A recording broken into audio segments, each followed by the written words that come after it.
There are 13 houses on our street. 13 houses. Guess what? That's my mission. Or it's where I live. Just happens there's 13 houses in that street. We're at the very end.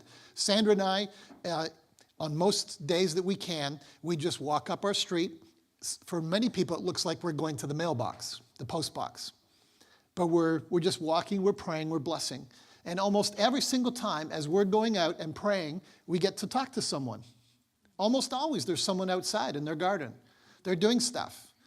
And it is fascinating how that when Sandra and I begin to walk and begin to pray in our street, begin to bless in our street, that God brings people there. Yeah? So our mission is just Jesus sent people out ahead of him to every town and place. Every one of you has a town and every one of you has a place. Every one of you has a house. How many of you live in a house? Hands up. How many of you live in a flat? Hands up. How many, is that the same thing? No. What other options are there? How many of you live in a hospital? No, don't put your hand up. A bungalow, yes. Different kind, anyways. Forget about it. Everyone's got a place, correct? Yeah. Where did Jesus send his 72? Every town and every place. Yep.